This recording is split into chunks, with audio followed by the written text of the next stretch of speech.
السلام علیکم ورحمۃ اللہ وبرکاتہ۔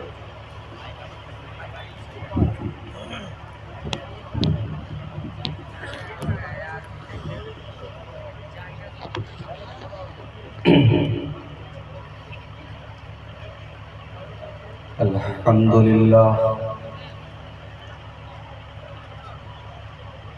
نحمده ونستعینه ونستغفره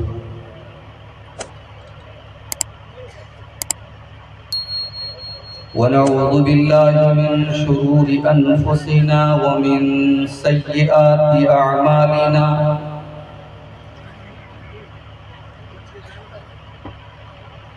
من يهده الله فلا مضل له ومن يضلل فلا هادي له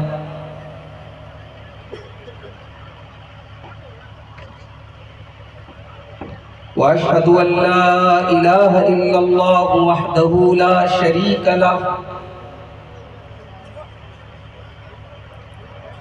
وأشهد أن محمدًا عبده ورسوله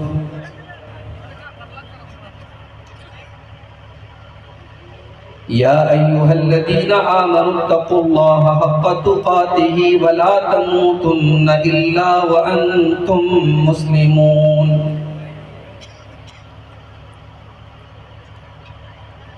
يا أيها الناس اتقوا ربكم الذي خلقكم من نفس واحدة وخلق منها زوجها وبث منهما رجالا كثيرا ونساء واتقوا الله الذي تساءلون به والأرحام إن الله كان عليكم رقيبا يا أيها الذين آمنوا اتقوا الله وقولوا قولا سديدا يصلح لكم أعمالكم ويغفر لكم ذنوبكم ومن يطع الله ورسوله فقد فاز فوزا عظيما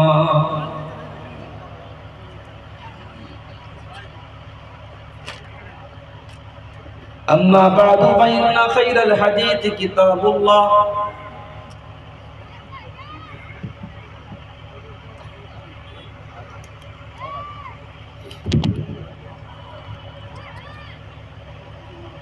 وخير الهدي هدي محمد صلى الله عليه وسلم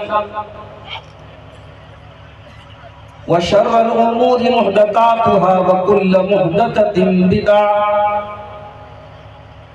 وكل بدعة ضلالة وكل ضلالة في النار أعوذ بالله من الشيطان الرجيم بسم الله الرحمن الرحيم إنهم فتية آمنوا بربهم وزدناهم هدى وربطنا على قلوبهم إذ قاموا فقالوا ربنا رب السماوات والأرض لن ندعو من دونه إلها لقد قلنا إذا شططا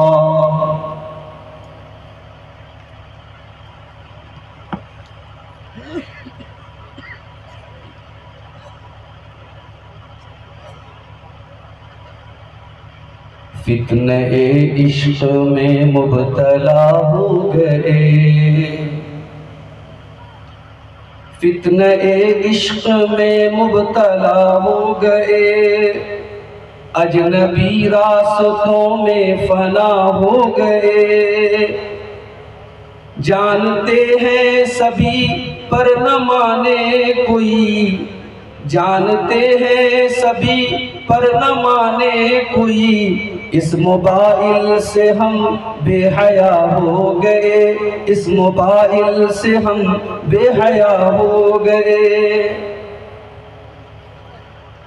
جان من جان جا آپ سے پیار ہے روز و شب رسمی جملوں کی تکرار ہے رسمی جملوں کی زد میں کئی مرد و زن نفس و شیطان کے ہم نوا ہو گئے، نفس و شیطان کے ہم نوا ہو گئے، اس موبائل سے ہم بے حیا ہو گئے۔ غیر محرم کے غم میں پریشان ہیں، دور حاضر کے ایسے مسلمان ہیں، بدنگاہی کی غلطی کو دہرا کے ہم اپنے حق میں ہی خود بددعا ہو گئے، اپنے حق میں ہی خود بددعا ہو گئے، اس موبائل سے ہم بے حیا ہو گئے۔ ہم سفر ڈھونڈنے کی لگن میں مگن، ایک دلہا بنا ایک بنی ہے دلہن، یہ تصور کی دنیا کے غافل مکین اختلاطی بحر میں فنا ہو گئے، اس موبائل سے ہم بے حیا ہو گئے۔ جانتے ہیں شریعت میں معیوب ہے، وہ تعلق ہمیں آج محبوب ہے، اس موبائل کی لت میں کئی پارساں عالم و عالمہ کیا سے کیا ہو گئے، اس موبائل سے ہم بے حیا ہو گئے۔ اب تلاوت میں کیوں وہ حلاوت نہیں، بے سکون دل میں پہلے سی راحت نہیں، ذکر کے نور کی دل میں آمد نہیں، خوشنما ذہن و دل بدنما ہو گئے، اس موبائل سے ہم بے حیا ہو گئے۔ غیر محرم کے غم میں جو غمگین ہے، ظاہراً نیک اندر سے بددین ہے، خالق دل کو دل میں بساتے نہیں، میرے اشعار سے وہ خفا ہو گئے، اس موبائل سے ہم بے حیا ہو گئے۔ صدر محترم، علماء کرام، محترم بزرگوں، نوجوان ساتھیوں، پردہ نشین ماں اور بہنوں، پیارے بچوں،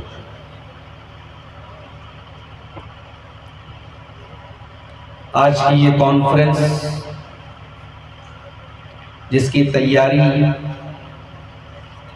ہمارے یہ احباب مہینوں سے کر رہے تھے،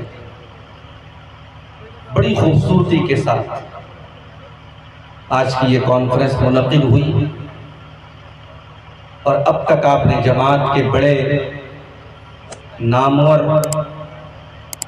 علماء کرام کے خطابات سماعت فرمائے۔ مجھ سے پہلے ہماری جماعت کے ایک ایسے مقرر جو ہیں تو ہمارے اتر پردیش کی ہی سرزمین کے، مگر عرصے سے مالیگاؤں میں رہتے ہیں، اور بہت کم یو پی کے پروگراموں میں شیخ کی شرکت ہوتی ہے، اور شیخ جب تقریر کرتے ہیں اور قرآن کریم کی تفسیر کے خصوصاً جب نکات بیان کرتے ہیں تو علماء اور عوام سب کے دل خوش ہو جاتے ہیں، اور قرآن کریم سے محبت جن کی تقریروں کو سن کر کے بڑھ جاتی ہے۔ شیخ جلال الدین قاسمی حفظہ اللہ کا خطاب بھی آپ نے سماعت فرمایا۔ آج کے جلسے میں ایک اہم نام مولانا محمد جرجیس سراجی اٹاوی حفظہ اللہ کا بھی تھا، لیکن افسوس یہ ہوا کہ شیخ کے والد محترم جو کافی عمر رسیدہ بھی ہیں اور کئی مہینوں سے بیمار ہیں، اس وقت وہ کافی نازک حالت میں ہیں اور لکھنؤ میں زیر علاج ہے۔ کل مہانے میں شیخ کا پروگرام تھا، جلسے کے منتظمین آپ کے نیپال سے بارڈر کراس کر کے رات میں 12 بجے کے قریب وہاں جا کر کے شیخ سے ملے، ان سے وعدہ کروایا کہ شیخ نے کہا کہ ٹھیک ہے ہم آئیں گے، لیکن آج صبح میری شیخ سے بات ہوئی، انہوں نے کہا کہ شیخ میں نہیں آ سکتا، بہت مشکل ہے، والد صاحب کی طبیعت اس وقت کچھ کہہ نہیں سکتے، 1 منٹ کے لیے بھی میرا یہاں سے ہٹنا مناسب نہیں ہے، اور اس وجہ سے شیخ جرجیت صاحب آج کے پروگرام میں نہیں آ سکتے۔ میں یہ وضاحت اس لیے کر رہا ہوں کیونکہ میں خود اس میدان میں ہوں اور جانتا ہوں کہ بہت سارے عوام الناس میں بہت سارے لوگ ایسے ہوتے ہیں جو اس موقعوں پر جلسے کے منتظمین کو بڑا لان تان کرتے ہیں، برا بھلا کہتے ہیں، اور وہ یہ لوگوں کو باور کراتے ہیں کہ صاحب جھوٹ موٹ میں نام دے دیا گیا اور مولانا نہیں آئے۔ ایسا نہیں ہے، مجبوریاں ہوتی ہیں، ہمارے ساتھ بھی ہوتی ہیں، پھر کسی موقع سے آپ ان کی تقریر کو سنیں گے۔ اس وقت میں آپ کے سامنے رات کے تقریباً 2:15 بج رہے ہیں، آپ کے سامنے بیٹھا ہوں، اور مجھے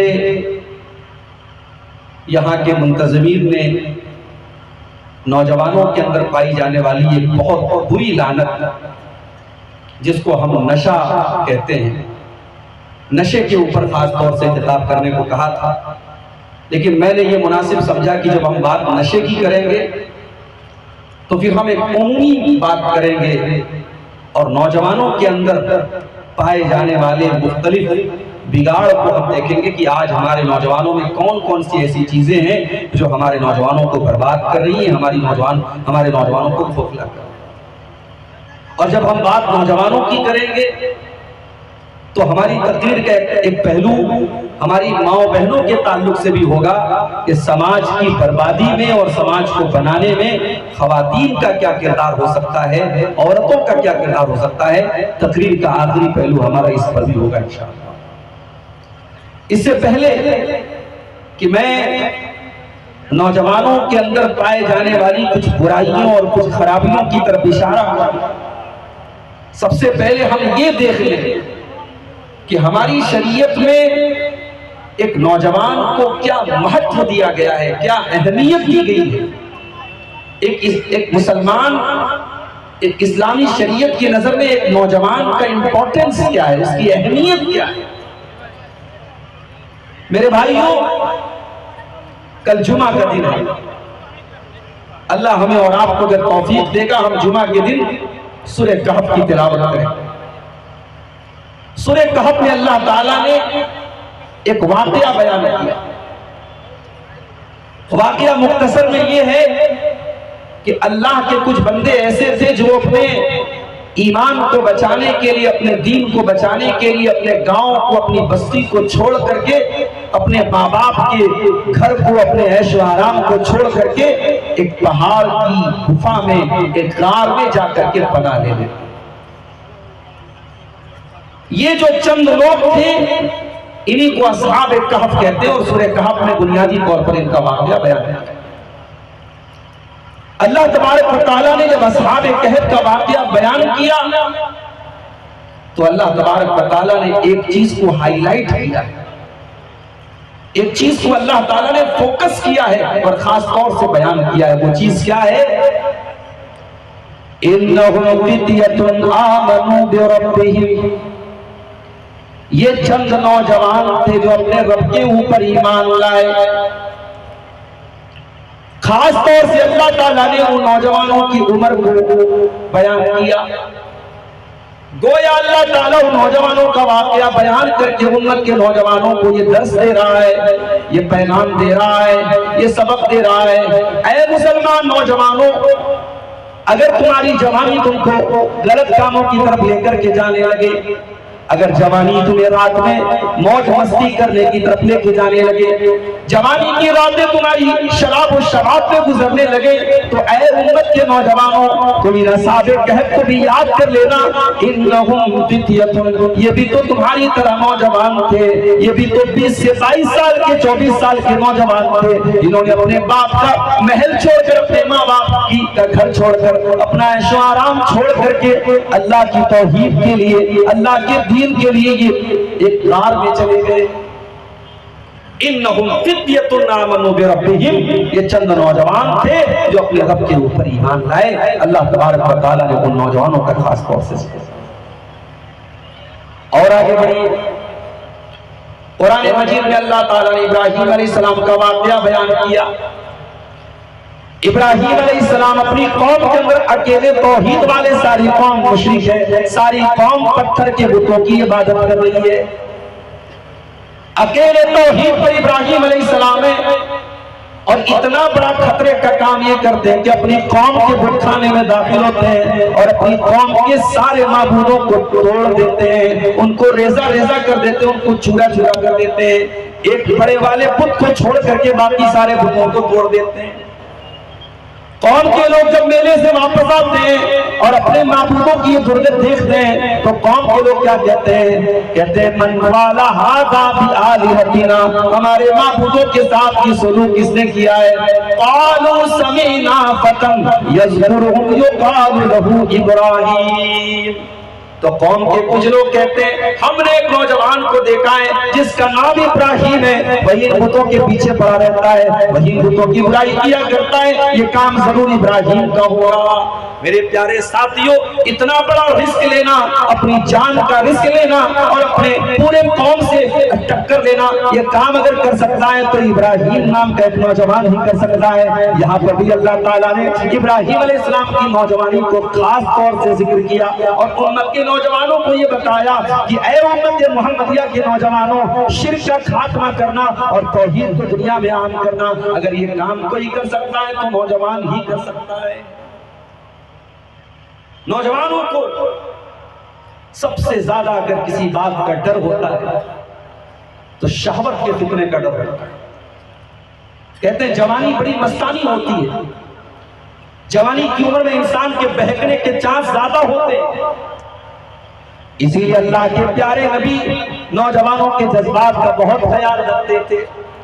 ایک مرتبہ آپ کے کچھ صحابہ آپ کے پاس آتے ہیں اور اللہ کے نبی ان کو دین سکھاتے ہیں، اور وہ لوگ اللہ کے نبی کے پاس 20 دن تک رہتے ہیں، 20 دن تک وہ اللہ کے نبی کے پاس آ کر کے دین سیکھتے ہیں۔ معاف کرنا میرے بھائیوں، آج نیپال کی سرزمین پر ہم یہ بات محسوس کر رہے ہیں کہ آج دین سیکھنے کو لے کر کے ہمارے نوجوانوں کے اندر طرف بہت تیزی سے کم ہو رہی ہے، دین سیکھنے کا جذبہ کم ہو رہا ہے، بڑے بڑے جلسے، بڑے بڑی کانفرنسیں ہو رہی ہیں، لیکن عوام الناس اور خاص طور سے ہمارے نوجوان ان پروگراموں میں اور دین سیکھنے کے معاملے میں جتنا انٹرسٹ لینا چاہیے اتنا انٹرسٹ نہیں لیتے، جتنی توجہ دینی چاہیے اتنی توجہ نہیں دیتے۔ یہاں آپ دیکھو اللہ کے پیارے نبی کے صحابہ اللہ کے نبی کے پاس دین سیکھنے کے لیے آتے ہیں، فَأَقَمْنَا عِنْدَهُ 20 لَيْلَةً، اور وہ اللہ کے نبی کے پاس 20 دن تک ٹھہرتے ہیں۔ جب 20 دن گزر جاتا ہے اور اللہ کے نبی صلی اللہ علیہ وسلم یہ دیکھتے ہیں کہ اب ان صحابہ کو اپنے گھر کی یاد آ رہی ہے، یہ بال بچے دار ہیں، اس میں کوئی شادی شدہ بھی ہے، کوئی بچوں والا بھی ہے، اب ان کو اپنے بیوی بچوں کی یاد آ رہی ہوگی، تو صحابہ کہتے ہیں وَكَانَ رَحِيمًا رَفِيقًا، اللہ کے نبی بڑے رحم دل تھے، بڑے ملنسار تھے اور لوگوں کی نفسیات کو سمجھا کرتے تھے۔ اللہ کے نبی سمجھ گئے اَنَّنَا اشْتَقْنَا إِلَىٰ أَهْلِنَا، کہ اب ہم کو اپنے گھر والوں کی یاد آ رہی ہے۔ اللہ کے نبی نے فرمایا ارجعوا إِلَىٰ أَهْلِكُمْ، اے میرے صحابہ اب تم اپنے گھروں کو چلے جاؤ، اپنے پریوار کو چلے جاؤ، اپنے گھر چلے جاؤ اور جو تم نے دین کو سیکھا ہے اپنے گھر والوں کو جا کر کے سکھایا کرو۔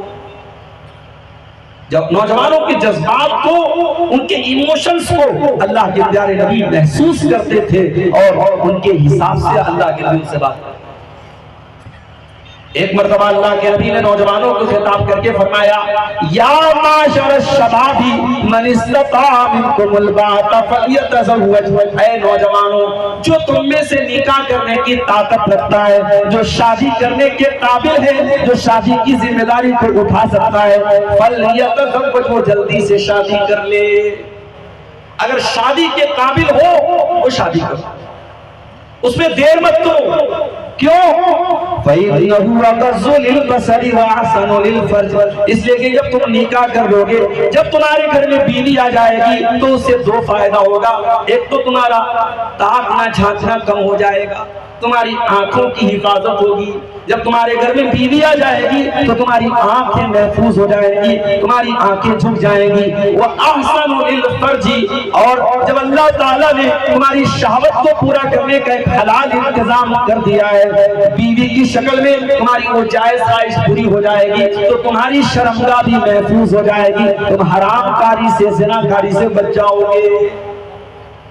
اس سے یہ بھی پتا چلا کہ اگر نوجوانوں کو زناکاری سے بچانا ہے اس کا کوئی شارٹ کٹ نہیں ہے, کوئی الٹرنیٹ نہیں ہے, ان کی جلدی سے جلدی نکاح, ان کا نکاح کیا جائے, ان کی شادی. وَمَن لَّمْ يَسْتَطِعْ فَعَلَيْهِ بِالصَّوْمِ, اور جو نکاح کرنے کی طاقت نہیں رکھتا ہے, جس کے پاس ابھی انتظام نہیں ہے, بیوی کی ذمہ داری اٹھانے کے لائق اس کے پاس انتظام نہیں ہے, تو اللہ کے نبی فرماتے ہیں فَعَلَيْهِ بِالصَّوْمِ, وہ روزہ رکھے. تو غور کیجئے کہ اللہ کے نبی نے نوجوانوں کو خطاب کر کے ان کے جذبات کا کس طریقے سے خیال رکھا. اور آگے بڑھیے. نوجوانوں, آپ اپنی نوجوانی کو شاید ہلکے میں لیتے ہوں گے, مگر قیامت کے دن اللہ تعالیٰ پہلا سوال آپ سے جو کرے گا, پہلا سوال جو کرے گا اس میں جوانی کے بارے میں بھی آپ سے پوچھا جائے. قیامت کے دن کا جو پیپر ہوگا, اس پیپر کا جو پہلا سوال ہوگا, اس میں 5 سوالات اللہ تعالیٰ اپنے بندوں سے کرے گا. اللہ کے نبی فرماتے ہیں لا تزول قدم ابن آدم من عند ربه یوم القیامہ حتی یسأل عن 5. قیامت کے دن کوئی انسان اپنی جگہ سے ٹس سے بس نہ ہوگا جب تک 5 سوالوں کا جواب نہ دے. اس میں پہلا سوال ہوگا عن عمره فیما افنا, میرے بندے تو نے اپنی زندگی کو کہاں گزارا. اور دوسرا سوال وعن شبابه فیما ابلا, تو نے اپنی جوانی کو کہاں گزارا, کہاں پرانا کیا. جوانی کے بارے میں سوال ہوگا. میرے پیارے ساتھیوں, یہ جوانی وہ چیز ہے کہ آپ کو الگ سے اس کا حساب دیں. نبی اکرم کے صحابہ کو آپ دیکھیں, ان میں ایک بڑی تعداد آپ کو نوجوانوں کی ملے. اسلام کے لیے قربانی دینے والے, اپنی جان قربان کرنے والے, اپنا مال قربان کرنے والے بڑی تعداد میں آپ کو نوجوان صحابہ کرام ملے. حضرت موسیٰ بن عمیر کو دیکھو میرے پیارے بھائی, وہ بھی تو نوجوان تھے ہماری اور آپ کی طرح, بڑے شوقین آدمی تھے, کپڑا بہت بہترین پہنتے تھے, خوشبو بہت بہترین لگاتے تھے, اور جوتا تو وہ باہر سے منگا کر کے پہنتے تھے, بڑے فیشنیبل نوجوان تھے. حضرت موسیٰ بن عمیر نے اسلام قبول کر لیا, جناب محمد رسول اللہ صلی اللہ علیہ وسلم کا کلمہ پڑھ لیا. انجام یہ ہوا کہ باپ نے گھر سے نکال دیا, ماں نے دروازے بند کر لیے, اور موسیٰ بن عمیر جو کل تک مکہ کے بڑے فیشنیبل نوجوان تھے اور بڑا قیمتی کپڑا پہنا کرتے تھے اور بڑی بہترین خوشبو لگایا کرتے تھے, آج حالات یہ ہو گئے کہ مکہ کی گلیوں میں جب موسیٰ بن عمیر نکلتے ہیں ان کے کپڑوں پر پیون لگے اور وہ پھٹے پرانے کپڑے پہن کر کے مکہ کی گلیوں میں چل رہے ہیں. اسلام لانے کے بعد حضرت موسیٰ بن عمیر نے وہ بہترین زندگی کو ترک کر دیا اور اپنی زندگی کو اسلام کی خدمت میں لگا دیا. اور یہی موسیٰ بن عمیر تھے, اللہ کے پیارے نبی صلی اللہ علیہ وسلم نے ان کو اپنا ایمبیسڈر بنا کر کے, اپنا سفیر بنا کر کے مدینہ بھیجا. اللہ کے نبی مدینہ میں بعد میں آئے, پہلے موسیٰ بن عمیر آئے اور مدینہ کی گلی گلی میں انہوں نے پہنچ کر کے اسلام کی تبلیغ کی, انہوں نے لوگوں کو پکڑ پکڑ کر کے اسلام کے بارے میں بتایا, اور اتنی محنت کی اس اپنے مشن میں کہ چند دنوں کے بعد پورے مدینہ کے ہر گھر میں کوئی نہ کوئی مسلمان. میرے بھائیوں, نیپال کی سرزمین پر میں بیٹھا ہوں جہاں اسلام کو ماننے والے بڑی کم تعداد میں اور شرک کرنے والے اور جانوروں کو اپنا معبود ماننے والے اور پتھروں کو اپنا معبود ماننے والے اور کیڑے مکوڑوں کو اپنا رب ماننے والے بڑی تعداد میں آپ کے ملک میں موجود ہیں. ایک بہت بڑا میدان آپ کے سامنے ہے, ایک بہت بڑا اسکوپ آپ کے سامنے ہے. اللہ تبارک و تعالیٰ کل قیامت کے دن آپ سے پوچھے گا کہ تم اس دھرتی پر, اس زمین پر رہتے تھے, تمہارے بہت سارے بھائی تمہارے ہی جیسے انسان تھے مگر اللہ کی عبادت نہیں کرتے تھے, پتھروں کے آگے سجدے کرتے تھے, شرمگاہ کی پوجا کرتے تھے, جانوروں کی عبادت کرتے تھے. تم نے ان کو توحید کا درس دیا کہ نہیں دیا, تم نے ان کو اسلام کے بارے میں بتایا کہ نہیں بتایا. موسیٰ بن عمیر کی مثال آپ کے سامنے ہے. میرے پیارے ساتھیوں, انہوں نے اپنی زندگی کو اللہ کے دین کی دعوت کے لیے خاص کیا. مگر آج ہمارے نوجوانوں کا کیا حال ہے؟ میں دوسروں کا کیا شکوہ کروں؟ ہمارے مسلمان نوجوانوں میں بڑی تعداد میں ایسے نوجوان آپ کو مل جائیں گے جو توحید سے دور ہیں، جو کہیں پر بھی سر جھکا دیں گے، کوئی بھی نعرہ لگا دیں گے، کسی بھی مذہب کے مذہبی کاموں میں شامل ہو جائیں گے۔ کیا اسلام کی یہی تعلیم ہے میرے بھائی؟ اسلام کا کلمہ لا سے شروع ہوتا ہے، لا الہ الا اللہ، اللہ کے سوا کوئی معبود نہیں۔ کبھی آپ نے غور کیا کہ ہمارا کلمہ نیگیٹو کیوں ہے؟ ہم پہلے انکار کیوں کرتے ہیں؟ یہ کلمہ ایسے بھی تو ہو سکتا تھا اللہ ہمارا معبود ہے، مگر یہ کلمہ پوزیٹیو نہیں، کلمہ نیگیٹو ہے، لا الہ الا اللہ۔ توحید کا تقاضا پورا ہو ہی نہیں سکتا ہے جب تک آپ شرک کا انکار نہ کریں، جب تک آپ طاغوت کا انکار نہ کریں، جب تک آپ غیر اللہ کی عبادت کا انکار نہ کریں، تب تک توحید کا تقاضا پورا ہو ہی نہیں سکتا۔ مگر آج کتنے مسلمان ایسے جو شرک کر رہے ہیں، کوئی پتھر کے آگے سر جھکا رہا ہے، کوئی مزاروں کے آگے سر جھکا رہا ہے، کوئی بلی اور کتے کی عبادت کر رہا ہے، اور مسلمانوں میں بھی ایک بڑی تعداد میں ایسے لوگ موجود ہیں جو توحید اور شرک کا مطلب بھی نہیں جانتے۔ مولانا الطاف حسین حالی نے 100 سال پہلے کہا تھا، کرے غیر گر بت کی پوجا تو کافر، کواکب میں مانے کرشمہ تو کافر، جھکے آگ پر بہر سجدہ تو کافر، جو ٹھہرائے بیٹا خدا کا تو کافر، مگر مومنوں پر کشادہ ہے راہیں، پرستش کرے شوق سے جس کی چاہیں، نبی کو جو چاہیں خدا کر دکھائیں، اماموں کا رتبہ نبی سے بڑھائیں، مزاروں پہ جا جا کے نظریں چڑھائیں، شہیدوں سے جا جا کے مانگے دعائیں، نہ توحید میں کچھ کمی اس سے آئے، نہ اسلام بگڑے نہ ایمان جائے۔ وہ سارے کام جو غیر مسلم اپنے معبودوں کے ساتھ کرتا ہے، مسلمان اگر وہی کام اپنی قبروں کے ساتھ کرتا ہے، اپنی مزاروں کے ساتھ کرتا ہے، تو میرے بھائیو وہ صحیح کیسے ہو جائے گا؟ غلط تو غلط ہے، پتھر کے بت کے ساتھ بھی غلط ہے اور قبر اور مزار کے ساتھ۔ اسلام نے شرک کی بنیادوں کو ختم کیا ہے، قرآن کی آیتیں بھری پڑی ہیں توحید کے اعلان سے اور شرک کی برات سے اور شرک کی تردید سے۔ اللہ فرماتا ہے سورہ فاتر کے اندر، وَالَّذِينَ تَدْعُونَ مِن دُونِهِ مَا يَمْلِكُونَ مِن قِطْمِيرٍ، تم اللہ کو چھوڑ کر کے جن کو پکارتے ہو وہ قطمیر کے بھی مالک نہیں ہیں، وہ کھجور کی گٹلی کے اوپر جو باریک سی جھلی ہوتی ہے اس جھلی کے بھی مالک نہیں ہیں۔ إِن تَدْعُوهُمْ لَا يَسْمَعُوا دُعَاءَكُمْ، اگر تم ان کو پکارو گے وہ تمہاری پکار کو سن نہیں سکتے، وَلَوْ سَمِعُوا مَا اسْتَجَابُوا لَكُمْ، اور اگر سن بھی لیں تو جواب نہیں دے سکتے۔ ہمارے بھارت میں بعض شہروں میں جاتا ہوں تو ان شہروں کی پہچان ہوتی ہے، صاحب وہاں گلی گلی میں قبر اور مزارات ہیں۔ ابھی دبئی کے اندر بارش ہوئی، 70 سال کے بعد ایسی خطرناک بارش ہوئی تو ہمارے کچھ بھائیوں نے سوشل میڈیا پر یہ لکھا کہ صاحب دبئی کے اندر مندر بنا ہے اور دبئی کے اندر غیر اللہ کی عبادت کا ایک جگہ بنی ہے، اس لیے دبئی کے اندر اللہ کا عذاب ہے۔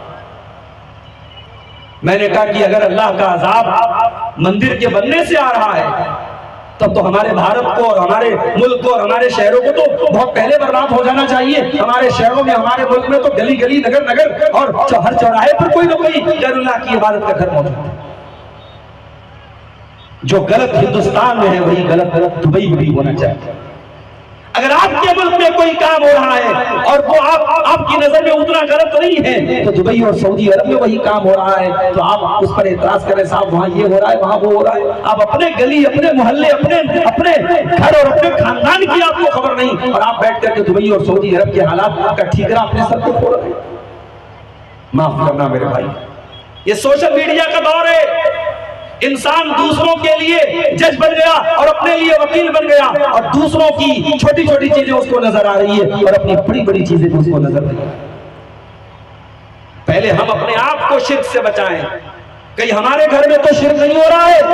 اگر ہمارے محلے میں، ہمارے گاؤں میں، ہمارے علاقے میں کہیں شرک ہو رہا ہے تو پہلے ہم اس شرک کو روکنے کی کوشش کریں۔ میرے پیارے ساتھیوں، شرک اللہ تبارک و تعالیٰ کی گستاخی اور اللہ تعالیٰ کی توہین ہے۔ شرک کرنے والا اللہ تبارک و تعالیٰ کی ناقدری کرتا ہے۔ اللہ نے فرمایا سورہ حج کے اندر، یا ایھا الناس ضرب مثل فاستمعوا لہ ان الذین تدعون من دون اللہ لن یخلقوا ذبابا ولو اجتمعوا لہ۔ اے لوگوں، اللہ تعالیٰ ایک مثال دے رہا ہے، تم غور سے سنو۔ جو تم اللہ کو چھوڑ کر کے جن کو پکارتے ہو وہ ایک مکھی پیدا کرنے کی طاقت نہیں رکھتے۔ وَإِن يَسْلُبْهُمُ الذُّبَابُ شَيْئًا لَا يَسْتَنقِذُوهُ مِنْهُ، اگر مکھی کوئی کھانے پینے کی چیز کو لے کر کے اڑ کے چلی جائے تو وہ تمہارے معبودان باطلہ اس قدر بے بس اور کمزور ہے کہ اس مکھی سے اپنا وہ سامان چھین نہیں سکتے۔ ضعف الطالب والمطلوب، مانگنے والا بھی کمزور اور جس سے مانگا جا رہا ہے وہ بھی کمزور کمزور سے مانگ رہا ہے، بندہ بندے سے مانگ رہا ہے۔ ما قدر اللہ حق قدرہ، او لوگوں تم نے اللہ کی قدر نہیں کی، تم نے اللہ کی ویلو کو نہیں جانا، تم نے اللہ کے مقام کو نہیں جانا۔ شرک کرنے والا اللہ کی ناقدری کرتا ہے، اللہ کی توہین کرتا ہے، اللہ کی گستاخی کرتا ہے۔ میرے بھائیو، اس لیے شرک سے بچاؤ کرنا، اپنے پریوار اور اپنے بچوں کو شرک سے بچاؤ۔ میرے پیارے ساتھ، حالات بڑے نازک ہیں۔ ابھی آپ نے بچے کی نظم سنی، آج مسلمان لڑکیاں کافروں کی آغوش میں جا رہی ہیں، بڑی تعداد میں کیس آ رہے ہیں، لڑکیاں مرتب ہو رہی ہیں۔ کبھی کبھی میں جب راستے میں چلتا ہوں کوئی برقع پوش لڑکی مجھے نظر آتی ہے کسی نوجوان لڑکے کے ساتھ، اور اس لڑکے کے ہاتھ میں بدا کلاوا اور اس کے ماتھے پر لگا ٹیکا یہ بتا رہا ہوتا ہے کہ وہ مشرک ہے، وہ غیر مسلم ہے، وہ مسلمان نہیں ہے۔ تو میرے بھائیوں، بڑا افسوس ہوتا ہے کہ آج ہماری بچیاں اس لیول تک پہنچ گئی، ہماری قوم کی بیٹیاں اس لیول تک پہنچ گئی۔ میرے پیارے ساتھیو، ایک مسلمان کی سب سے بڑی پونجی اس کی توحید ہے۔ اپنے بچوں اور اپنے بچیوں کے دماغوں میں توحید کو اتنا بٹھا دو کہ وہ مر جائیں مگر توحید سے سمجھوتا نہ کریں، ان کی زندگی کی آخری سانس تک ایمان اور توحید باقی رہے۔ وہ تربیت اپنے بچوں کو دو، وہ تربیت اپنی بچیوں کو دو۔ ہماری تاریخ میں ایسی عورتوں کے واقعات سے بھری پڑی ہے جن عورتوں نے جان دے دی مگر ایمان کا سودا نہ کیا۔ ہم نے تاریخ میں سمیہ بنت خیاط کا واقعہ بھی پڑھا ہے۔ سمیہ تو وہ عورت ہے جن کا جوان بیٹا اور جن کا شوہر ان کے سامنے موجود ہے، اور جوان بیٹے کے سامنے ابو جہل یہ دھمکی دیتا ہے، اے سمیہ اگر تو نے محمد کا دین نہ چھوڑا، اے سمیہ اگر تو نے توحید کو نہ چھوڑا، اگر تو نے اسلام کو نہ چھوڑا، اے سمیہ تیرے جوان بیٹے کے سامنے تجھے بے آبرو کر دیں گے، تجھے ننگا کر دیں گے، تیرے بدن سے کپڑے اتار لیں گے۔ سمیہ نے اپنے جوان بیٹے کے سامنے یہ اذیت بھی گوارا کر لی۔ جوان بیٹے کے سامنے سمیہ کے بدن سے پیرہن اتار لیا گیا، سمیہ کو ننگا کر دیا گیا۔ ہائے ہائے، چشمے فلک کو یہ منظر بھی دیکھنا تھا، جوان بیٹے کے سامنے اس کی ماں کو ننگا کر دیا گیا، مگر ایمان کی عظمت اس قدر سمیہ کے دل میں تھی، انہوں نے ایمان سے سمجھوتا نہ کیا اور بڑی بے دردی سے ابو جہل نے سمیہ کو شہید کر دیا۔ اسلام کی راہ میں پہلا خون بہانے والی خاتون حضرت سمیہ تھی۔ وہ میری پیاری ماں بہنوں، ہماری تاریخ تو ایسی عورتوں کے واقعات سے بھری پڑی ہے جنہوں نے جان دے دی، بدن کا خون بہا لیا مگر ایمان کو نہ چھوڑا، توحید کو نہ چھوڑا۔ آج تمہاری توحید اتنی کمزور کیسے ہو گئی کہ کوئی سوشل میڈیا پر آیا، کوئی فیس بک پر آیا، کوئی انسٹاگرام پر آیا، کوئی واٹس ایپ پر آیا اور اس نے آئی لو یو بول دیا، اس نے محبت کا اقرار کر دیا، دو چار تعریفی کلمات بول دیے اور تم اس قدر فدا ہو گئی، اس قدر اس کے اوپر قربان ہو گئی کہ اپنا دین اور ایمان بھی اس کے لیے تم نے چھوڑ دیا۔ اور آپ کو شاید اندازہ نہیں ہے، سوشل میڈیا پر باقاعدہ کیمپین چلایا جاتا ہے، اسلام دشمن طاقتوں کے باقاعدہ فیس بک پر پیجز موجود ہیں جہاں مسلمان برقع نشین لڑکی کو کسی غیر مسلم کے باہوں میں دکھایا جاتا ہے اور لڑکیوں کو یہ بتایا جاتا ہے کہ یہ عام ہو رہا ہے، اس میں کوئی حرج کی بات نہیں ہے، تم اگر اسلام کی پابندیوں سے نکلنا چاہتی ہو تو آؤ اور غیر مسلموں کے ساتھ تم محبت کرو اور ان کے ساتھ تم شادی کرو۔ مسلمان کے گھر میں رہو گی، تمہیں نقاب میں رہنا پڑے گا، تمہیں برقع پہننا پڑے گا، تمہیں بڑی پابندیوں میں رہنا پڑے گا، آؤ ہم تمہیں آزادی دیں گے۔ میری پیاری ماں اور بہنوں، جس کو یہ آزادی کا نام دیتے ہیں وہ آزادی نہیں ہے، وہ آزادی نہیں ہے، وہ بہت بڑی غلامی ہے۔ اور واقعات یہ بتاتے ہیں کہ یہ مسلمان لڑکیاں جو مرتب ہوتی ہیں، یہ غیر مسلم جب ان کو لے کے جاتے ہیں پہلے تو ان کی عزت کے ساتھ کھیلتے ہیں، اور جب ان سے من بھر جاتا ہے، جب دل بھر جاتا ہے، ان کو کاٹ کے کہیں پھینک دیتے ہیں، یا کسی کوٹھے پہ جا کے بیچ دیتے ہیں، کسی ہوٹل میں جا کے بیچ دیتے ہیں۔ عزت بھی گئی، دین بھی گیا، دنیا بھی گئی، آخرت بھی گئی۔ میری پیاری بہنوں، آج اس انجام کو اپنے سامنے رکھو، اور ایک مومن کی سب سے بڑی جو پونجی اور کیپٹل ہے توحید اور ایمان، اس کی حفاظت کرو۔ اور میرے پیارے ساتھیوں، اپنے بچوں کی ایسی تربیت کرو کہ وہ مرتے دم تک ایمان اور توحید پر پائیں۔ اور آگے بڑھیے، ہمارے نوجوانوں کے اندر ایک بہت بڑی خرابی یہ بھی پائی جا رہی ہے، ان کے اندر دین کی جانکاری نہیں ہے۔ اتنا بڑا مجمع بیٹھا ہے، کتنے نوجوان ایسے مل جائیں گے جن سے پوچھو کہ تمہیں جنازے کی نماز کا طریقہ آتا ہے، سر جھک جائے گا، نہیں مولوی صاحب۔ تمہیں جنازے کی نماز کی دعا آتی ہے، نہیں مولوی صاحب۔ باپ مر گیا، بیٹا باپ کے جنازے کی نماز پڑھ رہا ہے، اس قدر وہ بیٹا دین سے دور ہے، اپنے باپ کے جنازے میں کھڑا ہو کر کے اپنے باپ کی مغفرت کی دعا بھی نہیں کر پا رہا ہے، اپنے باپ کے جنازے کی نماز بھی صحیح طریقے سے نہیں پڑھ رہا ہے۔ یہ مسلمان کے دین کا حال ہے۔ میرے پیارے ساتھیوں، میں نہیں کہتا کہ مدرسوں میں اپنے بچوں کو داخل کرو، میں ضروری قرار نہیں دیتا کہ مدرسوں ہی میں جاؤ، تمہیں اسکول میں پڑھنے کا شوق ہے تم اسکول میں پڑھو، تمہیں کالجوں میں پڑھنے کا شوق ہے تم کالجوں میں پڑھو، تم کہیں بھی چلے جاؤ، مگر کم سے کم دین کا اتنا علم تو حاصل کرو، اپنے اللہ کو تو پہچان لو، اپنے رسول کو تو پہچان لو، اپنی توحید کو تو پہچان لو، اپنی نماز کا طریقہ تو جان لو، اپنی ضروری دین کی باتیں تو جان لو۔ معاف کرنا میرے پیارے ساتھیوں، دین کی جانکاری حاصل کرنا یہ جامعہ سراج العلوم کے فارغ ہونے والے صرف طلباء کے لیے ضروری نہیں ہے، یہ آپ کے نیپال کے علماء کے لیے ضروری نہیں ہے۔ دین کی جانکاری حاصل کرنا یہ ہر مسلمان کے لیے ضروری ہے۔ اللہ کے نبی فرماتے ہیں طلب العلم فریضۃ علی کل مسلم، دین کا ضروری علم، دین کا بیسک علم ہر مسلمان کے لیے ضروری ہے۔ دین کا بیسک علم سب کو سیکھنا چاہیے۔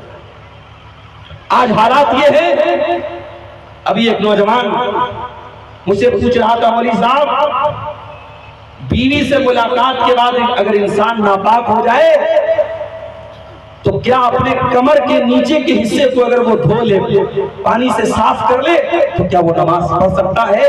ایک بیسک بات، ایک موٹی بات ہمارے نوجوان کو نہیں پتا ہے کہ اگر کوئی بیوی کے ساتھ ملاقات کرتا ہے اور ناپاک ہوتا ہے تو اس کے اوپر غسل واجب ہوتا ہے، کمر کے نیچے کا حصہ دھو لینے سے وہ پاک نہیں ہو سکتا۔ یہ ایک بڑی بیسک اور بڑی موٹی سی بات ہے، ہمارے بعض نوجوانوں کو یہ بات نہیں۔